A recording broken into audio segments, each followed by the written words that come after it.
Hello young scholars, कैसे हैं आप सब लोग? बहुत मस्त। ओके, मस्त रहिए, खूब पढ़िए। Math Mishthan channel maths by धीरेन्द्रा में आप सबका बहुत बहुत स्वागत है। आज हम लोग class 10 maths chapter 4 quadratic equation करने जा रहे हैं। ठीक है, ये हमारा इंट्रोडक्शन पार्ट है। बाकी सारे एक्सरसाइजेज भी हम लोग करेंगे अगले वीडियोज़ में। तो आज इंट्रोडक्शन बताने जा रहे हैं, इसको बड़े ध्यान से देख लीजिए। बहुत बढ़िया से चैप्टर, बहुत प्यारा सा चैप्टर है, एग्जाम में आता है, बहुत इजी है, इसमें नंबर पाना भी, इसलिए इसको बड़े अच्छे से कर लीजिए बेटा। और आपको पहले भी बताएं, इसमें इक्वेशन फॉर्म करना आपको अच्छे से आना चाहिए और सॉल्व करने के दो तरीके हैं, वो बताते हैं अभी। क्वाड्रेटिक इक्वेशन होता क्या है, पहले ये जानना बहुत ज़रूरी है। हमने अपने पिछले वीडियो में क्वाड्रेटिक पॉलिनोमियल, पिछले वीडियो के आपके पहले के चैप्टर्स जो हैं उसमें पॉलिनोमियल्स के बारे में बताया गया, उसमें क्वाड्रेटिक पॉलिनोमियल का भी नाम आया था। तो क्वाड्रेटिक पॉलिनोमियल के बारे में क्या हम लोग बोले थे? क्वाड्रेटिक पॉलिनोमियल वे पॉलिनोमियल होते हैं जिनमें हाईएस्ट एक्सपोनेंट कितना होता है? 2 होता है। यानी कि वे पॉलिनोमियल जिनकी डिग्री 2 हो उसको बोलते हैं हम लोग क्वाड्रेटिक पॉलिनोमियल। तो भाई पॉलिनोमियल तो हो गया, अब क्वाड्रेटिक इक्वेशन क्या होगा? क्वाड्रेटिक इक्वेशन क्या होगा बताइए। इक्वेशन जब हम पॉलिनोमियल को 0 से इक्वेट कर दें तो वो बन जाए, उसको बोलते हैं क्वाड्रेटिक इक्वेशन। कैसे? देखिए, अगर ये है आपका, मान लो एक पॉलिनोमियल है एफ एक्स लिखो या पी एक्स लिख लो, कोई बात नहीं, इसको हम लोग पी एक्स लिख लेते हैं। एक मान लो पॉलिनोमियल पी एक्स है, ठीक है। कैसे? एक पी एक्स है, मान लो x square plus 3x plus 2, ये आपका क्या है? कौन सा पॉलिनोमियल है? क्वाड्रेटिक। क्यों? क्योंकि इसमें हाईएस्ट एक्सपोनेंट कितना है? 2। एक्स का एक्सपोनेंट यहाँ पे 1 भी है, लेकिन हाईएस्ट जो रहता है उसी को हम लोग उसका नाम देते हैं क्वाड्रेटिक, ठीक है। और वही उस पॉलिनोमियल की डिग्री भी है। तो ये कितने डिग्री का पॉलिनोमियल है? 2 डिग्री। तो जो 2 डिग्री के पॉलिनोमियल हैं उन्हीं को हम लोग क्वाड्रेटिक पॉलिनोमियल बोलते हैं। तो ये तो हो गई पॉलिनोमियल्स की बात। और इसमें देखिए कितने वेरिएबल कितने हैं? बस एक ही, ठीक है।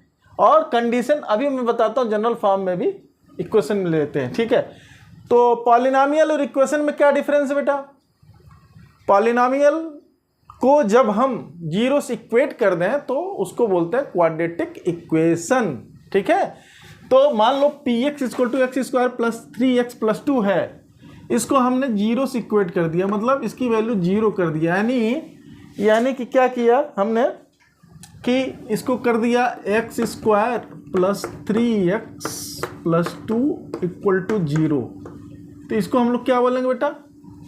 इसी को हम लोग बोलेंगे क्वाड्रेटिक इक्वेशन। क्वाड्रेटिक इक्वेशन, ये ठीक है।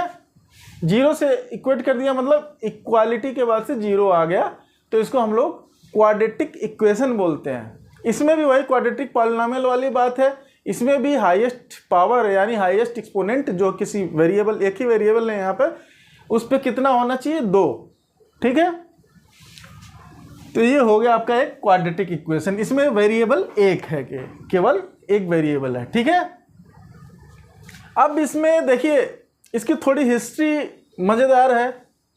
हिस्ट्री वैसे मैथ्स में कहीं ज़्यादा पूछी नहीं जाती है बेटा, हिस्ट्री बहुत रटने की ज़रूरत नहीं, बस थोड़ा सा आपके इंटरेस्ट के लिए, थोड़ा सा जिज्ञासा जो होती है उसके लिए बुक्स में दिया होता है, आप थोड़ा जान भी सकते हैं।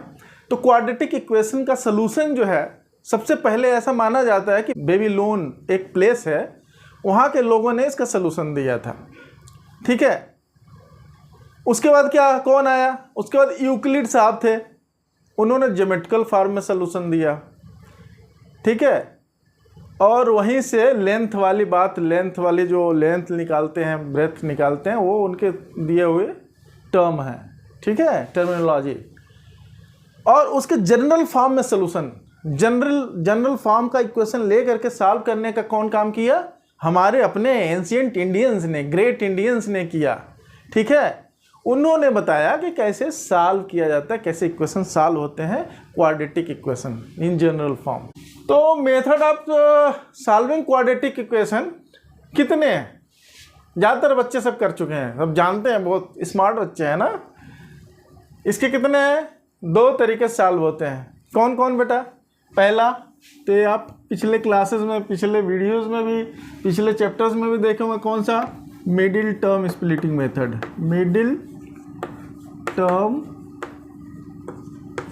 स्प्लिटिंग मेथड एक तरीका है। दूसरा तरीका है solution by quadratic solution, quadratic equation, solving by quadratic equation. Quadratic equation से वैल्यू निकाल सकते हैं। ठीक है बेटा। तो लेकिन सबसे पहले तो ये बात क्लियर होना चाहिए, सॉल्यूशन, कोई भी चीज़ का सॉल्यूशन क्या होता है। पहले भी मैं बता चुका हूँ, सॉल्यूशन मतलब वेरिएबल की वे वैल्यूज जो इक्वेशन को सेटिस्फाई करे, मतलब कि जो कंडीशन डिफाइंड है उस वैल्यू पे पूरी तरीके से जस्टिफाई हो, फिट हो, यानी कि उसमें वैल्यू पुट करी जाए तो आपका LHS RHS बराबर हो, चाहे जैसे भी कर लीजिए, जो वैल्यूज़ हैं उसको सेटिस्फाई करे इक्वेशन को, तो वो हमारे वैल्यूज जो हैं वेरिएबल के, उनको कहते हैं सॉल्यूशन। ठीक है। तो क्वाड्रेटिक इक्वेशन सॉल्व करने के 2 मेथड, पहला मिडिल टर्म स्प्लिटिंग मेथड, दूसरा क्वाड्रेटिक इक्वेशन से सॉल्व करने का तरीका। तो आज हम दोनों 1 बाय 1 देखेंगे। लेकिन उसके पहले क्या, चलो आगे बताता हूँ, लेकिन आप क्या कीजिए, तब तक वीडियो को लाइक कर दीजिए, चैनल पर नए हैं तो चैनल को सब्सक्राइब कर दीजिए और दोस्तों को शेयर कीजिए, ताकि वे भी लाभ लें और हमें भी मोटिवेशन मिले। ठीक है बेटा। तो सबसे पहले तो ये जानना ज़रूरी है बेटा कि क्वाड्रेटिक इक्वेशन की तो बात कर लिए, लेकिन हम उसके जनरल फॉर्म यानी स्टैंडर्ड फॉर्म नहीं बताए अभी तक। तो क्या होता है, एग्जाम में ये भी पूछता है, भैया लिख दो, जनरल फॉर्म में लिख दो, कभी पॉलिनोमियल भी बोल देता है, कभी इक्वेशन को भी बोल देता है, जनरल फॉर्म में कैसे लिखेंगे। तो क्वाड्रेटिक इक्वेशन का जनरल फॉर्म भी आपको पता होना चाहिए। ठीक है। क्या है क्वाड्रेटिक इक्वेशन, कैसे होता है? जनरल फॉर्म यानी standard form. General form quadratic equation का क्या होता है? ये होता है ax² + bx + c = 0, वेयर, ये इतना लिख देने से काम चलेगा नहीं। वेयर क्या है? Where a, b and c are real numbers. A real number होने चाहिए, और क्या होना चाहिए? और a शुड नॉट बी = 0। क्यों भाई अगर a को 0 आप कर देंगे तो स्क्वायर वाला टर्म ही गायब हो जाएगा। स्क्वायर वाला टर्म गायब हो जाएगा तो फिर क्या हो गया? फिर तो क्वाड्रेटिक रहा ही नहीं ना। तो इसीलिए a का रहना बहुत मस्ट है, इसीलिए a शुड बी नॉट = 0। ठीक है ना। ये है जनरल फॉर्म। चलिए तो हम लोग अब सोल्यूशन करना देखते हैं। एक आध एग्जाम्पल लें। क्वाड्रेटिक इक्वेशन का सिचुएशन कहाँ बनता है भाई? क्वाड्रेटिक इक्वेशन का कैसे आपका डे टू डे लाइफ में कैसे बनता है सिचुएशन, इक्वेशन कैसे बनते हैं वो आप देख लीजिए एक आध। ठीक है। हमारे बुक्स में भी दिए हुए हैं NCERT के, वहाँ से भी देख सकते हैं, नहीं तो हम एक आध और भी ले सकते हैं। चलो एक लेते हैं एग्जाम्पल। तो मान लो एक सिचुएशन ऐसा है, एक छोटा सा सिचुएशन लेते हैं कि एक पार्क है।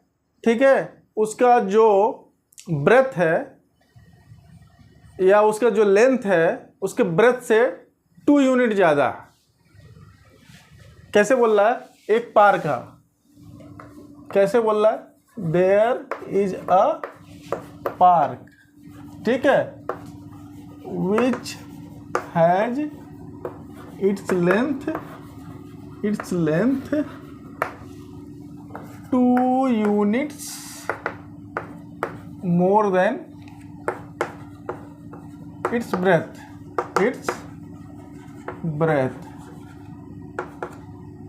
if its area is 300 square unit,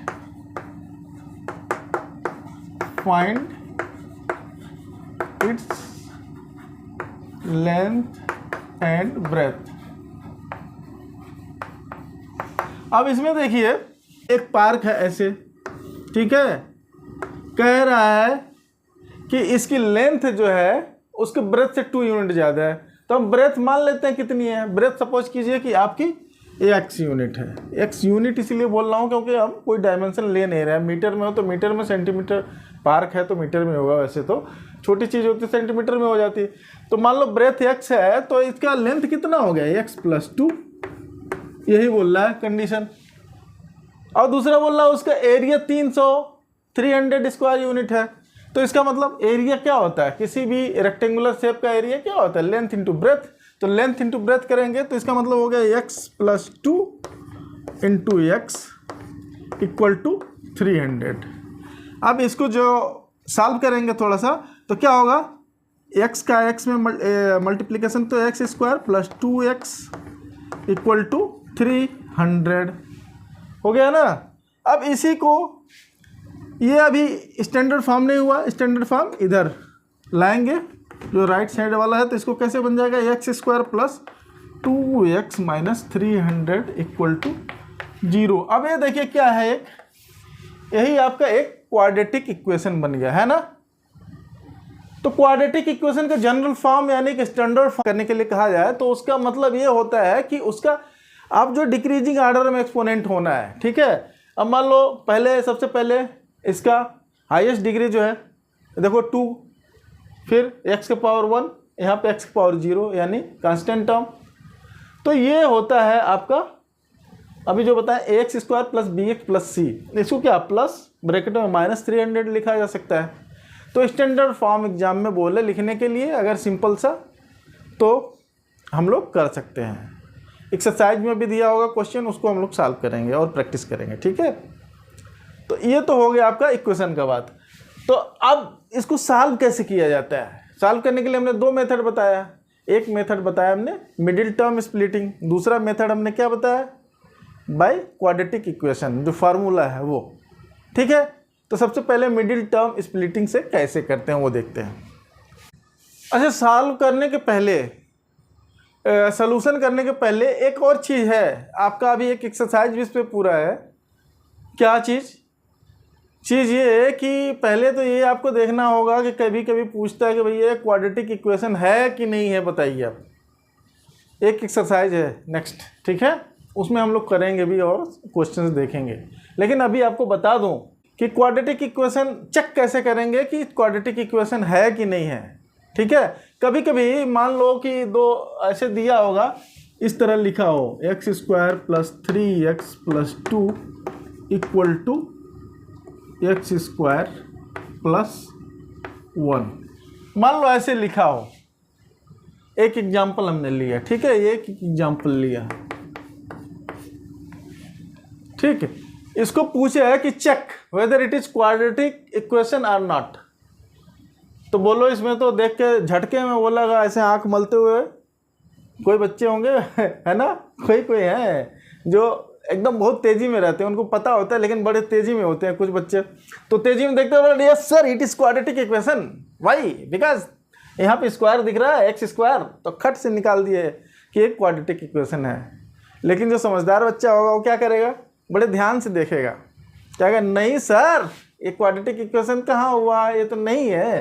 क्यों, क्योंकि इधर भी x² इधर भी x², ये दोनों x² क्या हुआ, LHS और RHS के कैंसिल हो गए। और इसको सॉल्व करेंगे तो क्या आएगा, 3x + 2 और ये 1 इधर आएगा तो -1 = 0। ये बन गया आपका 3x + 1 = 0। अब ये बोलो ये क्या है, ये क्वाड्रेटिक इक्वेशन है क्या, नहीं है ना, ये तो आपका लीनियर इक्वेशन है ना। तो इस तरीके से आपको झटके में आंसर नहीं देना है। ऐसा एग्जाम्पल भी दिया हुआ, एक्सरसाइज में भी दिया हुआ कि चेक करना है कि ये क्वाड्रेटिक इक्वेशन है भी कि नहीं है।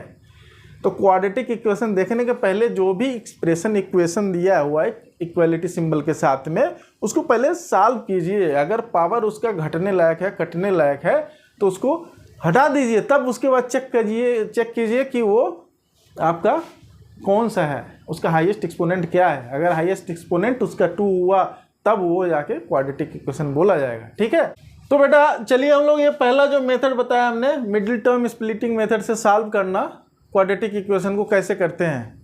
एक्चुअल में इसी यही फैक्टराइजेशन मेथड भी है। ठीक है, इसमें क्या करना है यहाँ पे ज़रा ध्यान दीजिएगा। ध्यान देना ये है कि यहाँ पे देखना फर्स्ट टर्म में क्या है, मल्टीप्लायर यानी कोफिशिएंट क्या है, और लास्ट टर्म जो कि कांस्टेंट वाला है वहाँ पे क्या है। ठीक है, और ये सिंबल देखने की ज़रूरत है। इतना चीज़ आपको ध्यान रखना है। क्या क्या देखना है, फर्स्ट टर्म का कोफिशिएंट, लास्ट टर्म कांस्टेंट वाला देखना है, और इसका सिंबल क्या है, और लिखते समय भी सिंबल का खास तौर से ध्यान रखना है। नहीं तो आपका क्वेश्चन, आपको सब कुछ पता होगा लेकिन जल्दबाजी के चक्कर में हो जाएगा गलत, है ना। तो आपको सिंबल्स का अलजेब्रा में बहुत ध्यान रखना होता है। ठीक है, तो इसमें देखिए, इसमें क्या है बेटा, मिडिल टर्म स्प्लिटिंग नाम इसका है। लेकिन मिडिल मतलब क्या है, इसको ऐसे तोड़ थोड़े देंगे हम कुछ ऐसा अरेंज करेंगे कि 5x जो बीच वाला है, बीच वाला टर्म, उसका कोफिशिएंट जो है उसको 2 टुकड़े में करेंगे ऐसा, ताकि ये फैक्टराइज हो जाए, 2 फैक्टर्स इसके बन जाएं। तो 2 फैक्टर हो जाएंगे तो दोनों को इक्वेट करके हम 0 से 2 सोल्यूशन निकाल लेंगे। अच्छा, एक और बात रह गई थी बेटा, क्वाड्रेटिक इक्वेशन के मैक्सिमम कितने सोल्यूशन हो सकते हैं भाई। मैक्सिमम क्वाड्रेटिक इक्वेशन कितने सोल्यूशन हो सकते हैं भाई, जितने पावर उतने सोल्यूशन। क्वाड्रेटिक इक्वेशन के मैक्सिमम 2 सोल्यूशन हो सकते हैं, यानी कि x की वैल्यू निकालेंगे तो मैक्सिमम 2 हो जाएंगे। कभी दोनों सेम भी हो सकती है, कभी डिस्टिंक्ट हो सकती है, कभी रियल नंबर भी नहीं आएगा।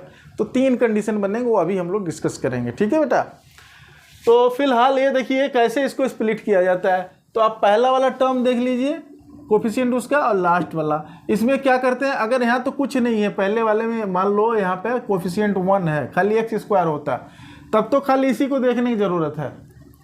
अगर लेकिन यहाँ पे भी है, तब इन दोनों को क्या करना है, ये वाला लीजिए और ये वाला, इसको कीजिए मल्टीप्लाई 2 और 3।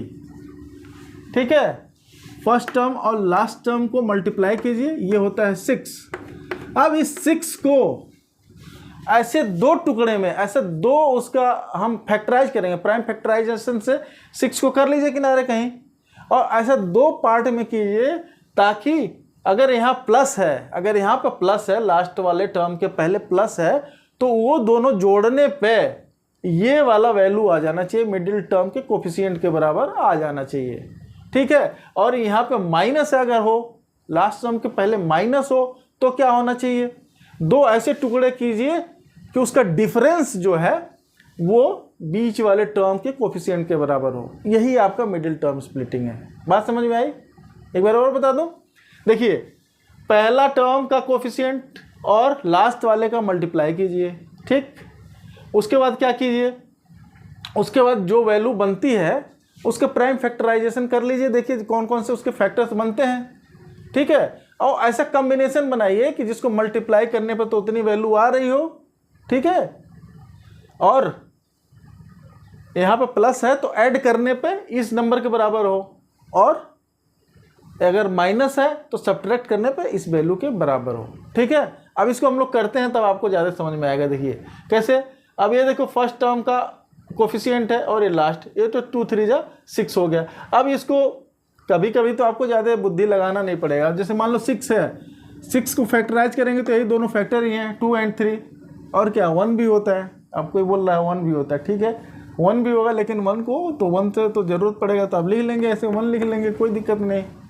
ठीक है, तो हमको ऐसे 2 टुकड़े करने हैं कि जिसका सम, क्योंकि यहाँ प्लस है तो सम 5 हो, तो 3 और 2 क्या हो गया।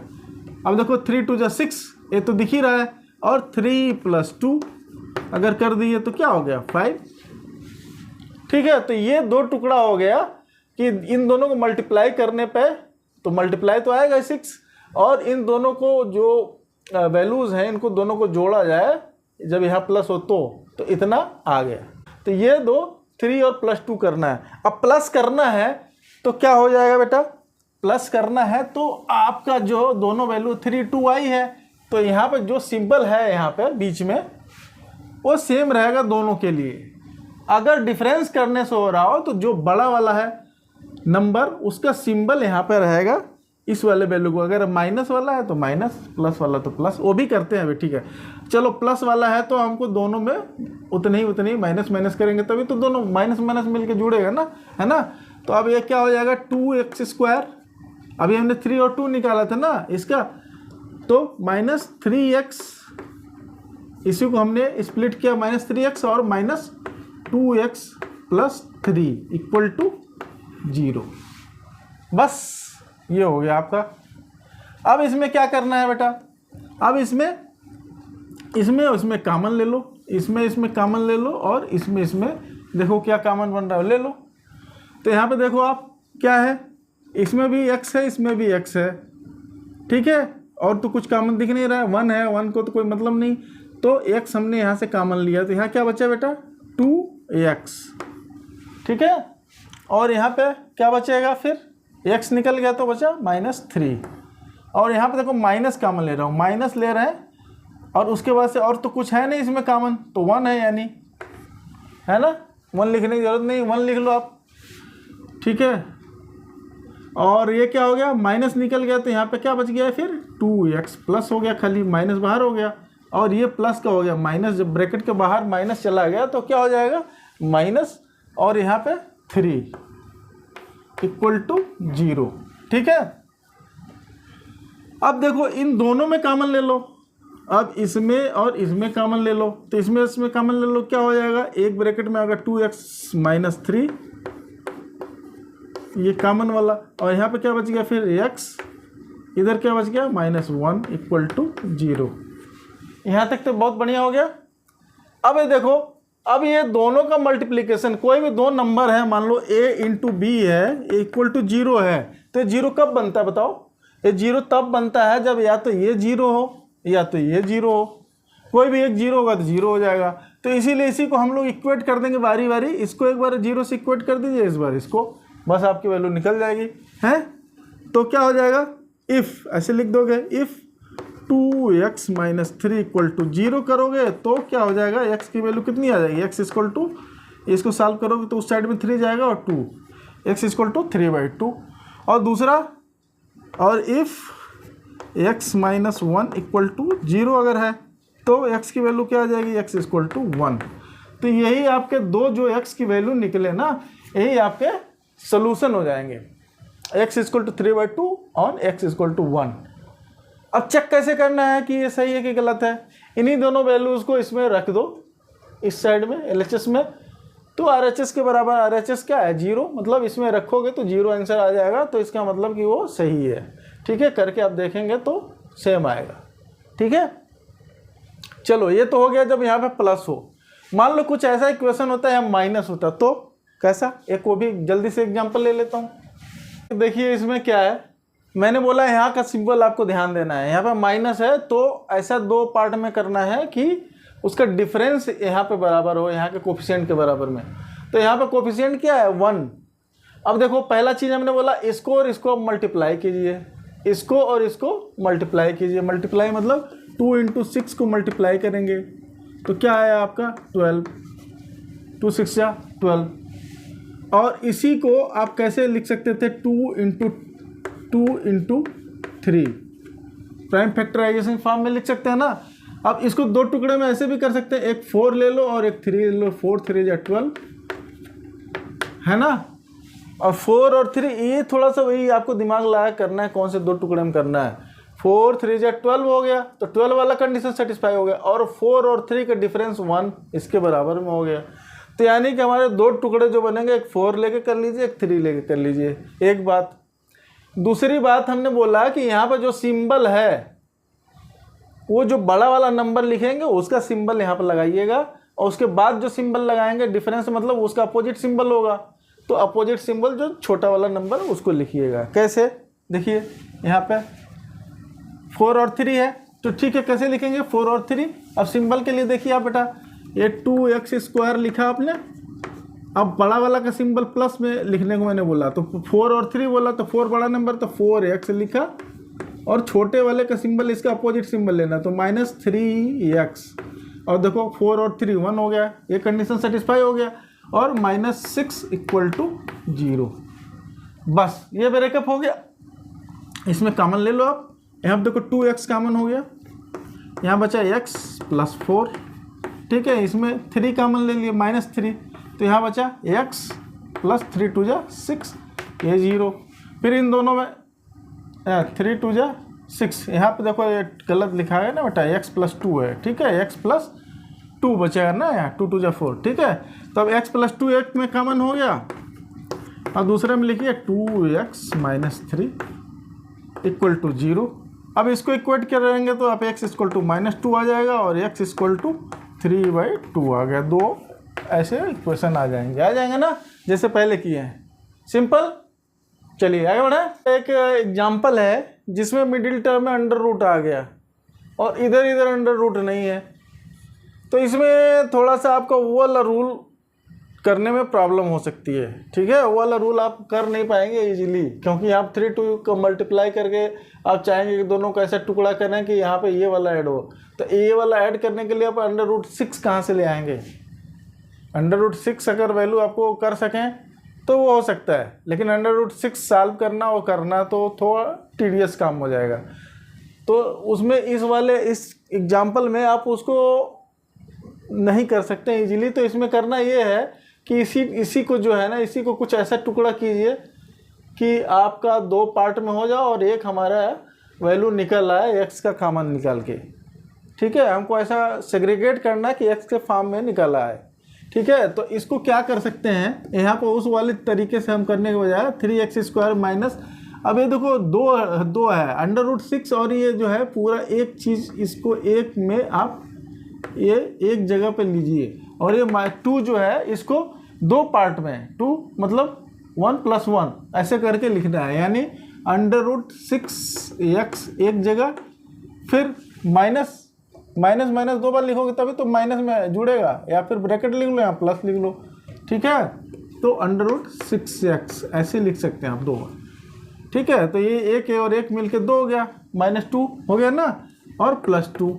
अब इसमें देखो कॉमन बनता है, कॉमन ले लीजिए। अब इसमें देखो कॉमन लेने के लिए आपको खाली यहाँ पे x दिख रहा है, लेकिन खाली x कॉमन नहीं है, देखो रूट में है, तो यहाँ तो कुछ और भी कॉमन हो सकता है। क्या हो सकता है, आप कैसे करेंगे बताओ, थोड़ा सा यहाँ पे दिमाग लगाना पड़ेगा। और इस तरह का जो अलग हट के क्वेश्चन है उसको जरूर आप प्रैक्टिस करके जाया कीजिए, ठीक है।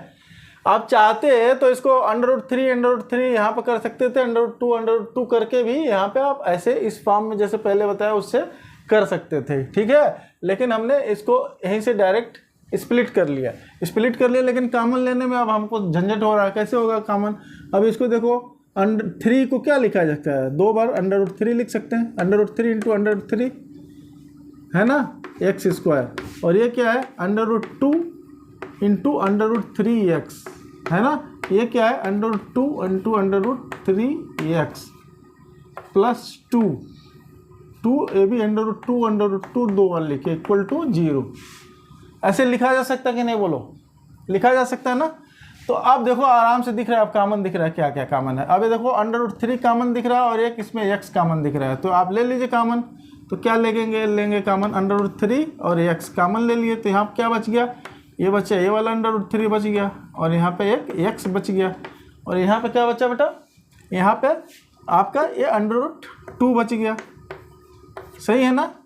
ऐसे लिख लेंगे तो आपको समझ में इजीली आ जाएगा, नहीं तो ऐसे करने की कोशिश करेंगे तो फंसेंगे। तो यहाँ पर माइनस ले लीजिए कॉमन, माइनस ले करके फिर क्या है, इन दोनों में कॉमन है √2, और क्या कॉमन है, और कुछ नहीं है ना, x तो है नहीं, तो यहाँ पे क्या √3x और प्लस यहाँ क्या बचा √2 इक्वल टू 0। अब इन दोनों में देखिए क्या कॉमन है, √3, यहाँ पे कुछ गड़बड़ कर दिया बेटा, यहाँ पे ये माइनस बाहर हो गया, तो यहाँ पे क्या आएगा, यहाँ पे माइनस आएगा, क्या आएगा, माइनस, ठीक है ना। अब इन दोनों में क्या कॉमन हो गया, अब इसमें देखो, तो √3x माइनस √2 एक ब्रैकेट में, दूसरे ब्रैकेट में आ गया आपका √3x माइनस √2, सेम, ठीक है। तो इसमें क्या हुआ, डिस्टिंक्ट रूट नहीं आएंगे क्योंकि दोनों सेम ही आएंगे, है ना। तो दोनों की इक्वेट करके 0 से आप बारी बारी निकाल लेंगे तो दोनों सेम ही वैल्यू आएगी। x इक्वल टू क्या आ जाएगा, x इक्वल टू 2/3, ये आंसर आ जाएगा, ठीक है। यही 2 बार आएगा आंसर, ठीक है ना। तो ये हो गया आपका स्प्लिटिंग मेथड। एक और मेथड है, उसको भी जल्दी से कर लेते हैं। तो बेटा मिडिल टर्म स्प्लिटिंग तो आपको समझ में आ गया, कोई दिक्कत नहीं है ना। तो दूसरा मेथड हमारा है क्वाड्रेटिक इक्वेशन मेथड से सॉल्व करना। तो अगर मान लो कि एक जनरल इक्वेशन हमारा है स्टैंडर्ड फॉर्म में, जो हमारा क्वाड्रेटिक इक्वेशन कैसे था अभी बताइए, x square plus b x plus c equal to 0 है ऐसे। तो इसमें x की वैल्यू कैसे निकालते हैं, वो एक फार्मूला है, उससे आप सीधा डायरेक्ट फार्मूले में रख दीजिए और फटाक से निकाल लीजिए। लेकिन उसमें भी प्रॉब्लम कभी कभी जब स्क्वायर रूट करने वाला आएगा तब आएगा आपको झंझट, है ना। तो इसमें क्या फार्मूला बेटा देखिए, x equal to minus b plus minus under root b square minus 4ac divided by 2a। ये है आपका एक इक्वेशन। तो ये आपके जनरल फॉर्म अगर x square plus b x plus c है, तो उसको सॉल्व करेंगे तो हमारी जो x की वैल्यू यानी कि जो सोल्यूशन निकलेगा उस क्वाड्रेटिक इक्वेशन का, वो इससे हम निकाल सकते हैं। कैसे निकालेंगे, इसमें 2 कहाँ दिख रहा है आपको, 2 वैल्यू बताया ना, मैक्सिमम 2 वैल्यू हो सकती है। क्वाड्रेटिक इक्वेशन का मैक्सिमम सोल्यूशन कितना हो सकता है, 2। तो यहाँ पे कैसे होगा, ये देखो माइनस है, यहाँ प्लस माइनस है, यानी कि एक बार प्लस लेके सॉल्व कर दो, माइनस बी प्लस लेके सॉल्व करो, एक बार माइनस बी फिर माइनस वाला लेके एक बार सॉल्व कर दो, ठीक है। और ए बी सी क्या है, ए बी सी जो कोफिशिएंट है इसके, ठीक है, वो वैल्यू रख दो। अभी एक छोटा सा एग्जांपल लेके हम लोग देख लेते हैं। अब इसमें एक और ख़ास बात है, नेचर ऑफ रूट।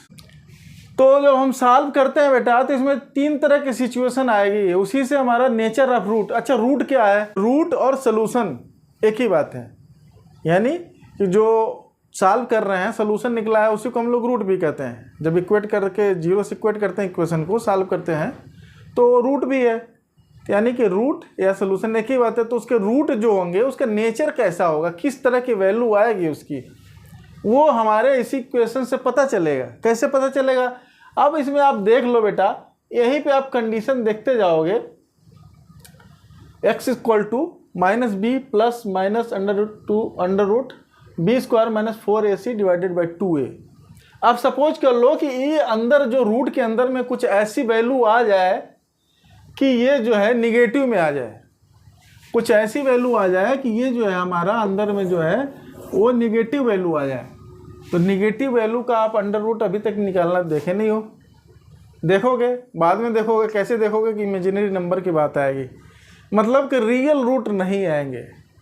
कुछ ऐसा हो जाए कि ये जो है हमारा निगेटिव में आंसर आ जाए, B square minus 4ac solve करना है, तो कहने का मतलब ये वाला अगर बी स्क्वायर छोटा हो गया और ये बड़ा हो गया तो क्या हो जाएगा, ये निगेटिव में आंसर आ जाएगा। तो निगेटिव का रूट इमेजिनरी हो जाएगा, फिर रियल रूट नहीं होगा, ठीक है। दूसरा कंडीशन ये होगा कि जब ये बड़ा ही होगा तब तो बढ़िया सॉल्व हो जाएगा, वैल्यू अंडर रूट आ जाएगा। तीसरा कंडीशन एक और बनेगा, तीसरा कंडीशन क्या होगा, ये दोनों बराबर हो गए, बराबर हो गया तो क्या होगा, ये 0 हो जाएगा, तो ये ख़त्म ही हो जाएगा। तो x equal to minus b by 2a। तो 3 कंडीशन ये बना दिया। पहली कंडीशन क्या बना, माइनस बी एक रूट बना under root b square minus 4ac divided by 2a। जब प्लस लिए ये तब जब ये बड़ा हो तब, और दूसरा रूट क्या आ जाएगा, minus b minus under root b square minus 4a divided by 2a, ठीक है। और ये छोटा होगा, ये वाला क्या हुआ, छोटा हो गया, ये बड़ा हो गया, तो ये इमेजिनरी हो गया, इमेजिनरी हो गया तो कोई रियल रूट ही नहीं रहेगा। दूसरा कंडीशन में ये तब हुआ इफ़ क्या, b square is greater than 4ac, पहला कंडीशन था, ठीक है। दूसरा condition if b square is less than 4ac, 4ac से छोटा होगा तब क्या है, नो रियल रूट, कोई रियल रूट ही नहीं हुआ। और तीसरा कंडीशन क्या हो गया, if b square is equal to 4ac कर दिया तो जो रूट होंगे दोनों बराबर होंगे, क्या क्या आएंगे, x equal to minus b by 2a, ये तो 0 खत्म हो गया, तो माइनस बी बाई 2a, दोनों दो एक ही रूट आएगा, 2 बार आएगा, तो डिस्टिंक्ट रूट नहीं होंगे। डिस्टिंक्ट रूट तभी आएंगे जब ये वाला बड़ा हो। अब चूंकि ये वैल्यू अंदर वाली रूट का नेचर बता रहा है, डिस्क्राइब कर रहा है रूट कैसा होगा, इसीलिए जो ये वाली अंदर वाली वैल्यू हुई इसको हम लोग क्या बोलते हैं, डिस्क्रिमिनेंट।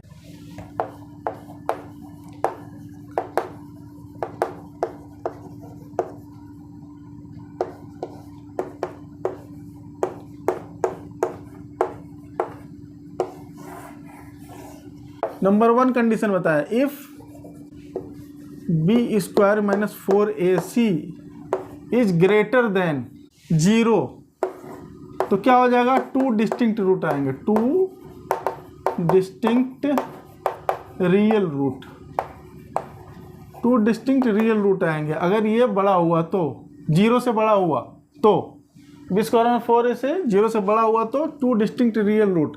और दूसरा कंडीशन क्या बनेगा, if b square equal to 4, if b square minus 4ac equal to 0, b square minus 4ac equal to 0, 2 equal real root, 2 equal real root, 2 equal real roots बनेंगे, ठीक है। और अगर b square minus 4ac is less than 0, no real root, कोई real root बनेगा या नहीं, imaginary root बनेगा, नो रियल रूट। तो ये 3 कंडीशन इसमें बनते हैं, ठीक है। ये डिस्क्रिमिनेंट कभी भी एग्जाम में आता है कि बताओ कि कैसे रूट होंगे और दोनों रूट फाइंड करो, तो आप देख लो, पहली चीज़ तो यही से पता चल जाएगा कि कैसे रूट होंगे, वो बता दीजिए एक पार्ट। दूसरा सोल्यूशन बोलेगा तो आप फार्मूले में रखिए, एक एक करके निकाल लीजिए वैल्यू, ठीक है। तो हम लोग एक एग्जाम्पल लेते हैं, उसके बाद से वीडियो को क्लोज करेंगे, ठीक है। लेकिन अभी तक आप वीडियो देख रहे हैं, आपको मज़ा आ रहा है, समझ में आ रहा है, तो क्या करना है, वीडियो को लाइक कर दीजिए, चैनल पर नए हैं तो चैनल को सब्सक्राइब कीजिए और दोस्तों को शेयर भी कर दीजिए, ठीक है। चलिए हम लोग एक एग्जाम्पल लेते हैं। ये x square plus x minus x 6 equal to 0, ये क्या है, क्वाड्रेटिक इक्वेशन है। अब मान लो क्वेश्चन पूछ रहा है कि find out the nature of the root of this equation and find its roots. Nature भी बताना और रूट भी बताना है। तो नेचर बताने के लिए तो डिस्क्रिमिनेंट निकाल लो सबसे पहला। तो यहाँ पे देखो a इक्वल टू क्या है, a इक्वल टू 1 और b equal to 1 and c equal to -6। कैसे पता चला भाई, कंपेयर किया आपने, किससे कंपेयर किया, ax square plus bx plus c equal to 0 से ये कंपेयर किया, तो ये वैल्यू आपकी आ गई, ठीक है।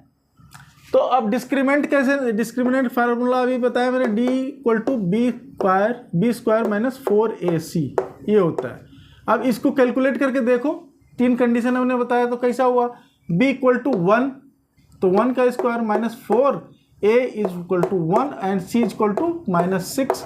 तो ये क्या हो गया, 1 का स्क्वायर 1, ये माइनस माइनस मिलके प्लस हो गया और 6 4 जा 24, 24 1 25।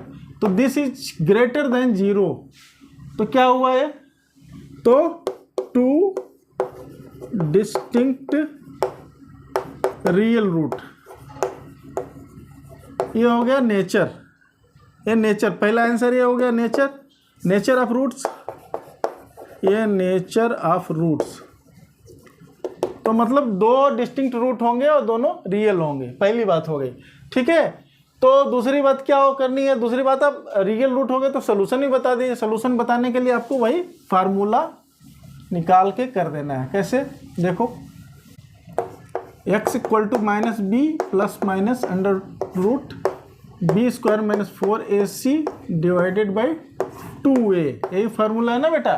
तो इसमें सारी वैल्यू भर दीजिए, कोई दिक्कत नहीं। x equal to minus b की जगह पर 1 प्लस माइनस अंडर रूट, ये तो आपने डिस्क्रिमिनेंट निकाला था, सीधे चाहिए तो वहीं से निकाल दीजिए। इसकी वैल्यू आपने अभी निकाला था ना, कितना निकाला था, 25 है। तो आप चाहिए तो d निकाल कर इसको d करके निकाल सकते हैं, नहीं तो यहीं डायरेक्ट लिख सकते हैं। तो 1 का स्क्वायर माइनस 4a इंटू 1, ऐसे इंटू का सिंबल ये मत लगाइए अलजेब्रा में, ठीक है। 4 into 1 into -6 divided by 2 into 1, ठीक है।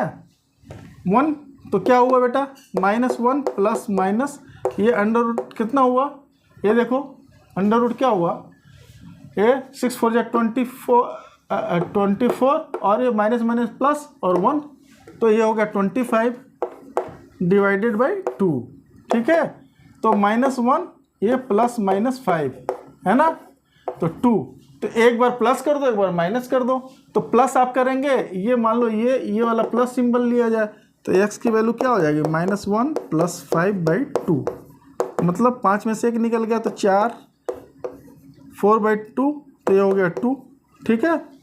और दूसरा अगर दूसरी वैल्यू क्या हो जाएगी, x = अगर ये माइनस ले लिया तो ये -6 / 2, 3 × 6, तो क्या हो गया, x = -3। तो x की दो वैल्यू आ गई, x = 2 एंड x = -3। यही आपके आंसर हो गए। आप चाहे तो इसको स्प्लिटिंग मेथड से भी करेंगे तो सेम आंसर निकल आएगा, है ना। अब चेक करना है तो देख लो बेटा, चेक करना है तो देखो, x की जगह पर 2 लिखो तो 4 हो जाएगा, 2 का स्क्वायर, और यहाँ पे x 2 हो गया और ये 6 ही है, तो 4 2 6 और ये 0, ये सेटिस्फाइड हो गया कि नहीं हो गया। और दूसरी वैल्यू से भी चेक करके देखो, 3 अगर लिया जाए -3 तो 3 3 जा 9 है, -3 -6 और ये दोनों 3 6 -9 और ये 9 = 0 हो गया ना। यानी कि दोनों हमारे जो रूट्स हैं वो सेटिस्फाई कर रहे हैं, तभी तो रूट है ना। तो वही दोनों x की वैल्यू सोल्यूशन है उसकी, ठीक है। समझ में आ रहा है ना, जल्दी तेज़ी तो फास्ट तो नहीं हो रहा है, ठीक है। मैं एक्सरसाइज कराऊंगा पूरा का पूरा, ठीक है बेटा, परेशान होने की ज़रूरत नहीं है। आप लोग कर भी लिए होंगे, कुछ कहीं फंसता होगा, उसमें इक्वेशन बनाना भी सीख लीजिएगा आप ज़रूर, है ना। तो जल्दी एक्सरसाइज लेके आते हैं, पूरा बताएंगे, सारे क्वेश्चन करेंगे, इजी टफ सब तरह करेंगे। तो देखते रहिए वीडियोस को, ठीक है। खूब प्रैक्टिस कीजिए मैथ्स की, अपने हेल्थ का भी ध्यान रखिए, बोर्ड एग्ज़ाम के लिए लग जाइए अभी से, है। पुराने पेपर भी सॉल्व कीजिएगा। मिलते हैं अगले वीडियो में, तब तक के लिए बाय।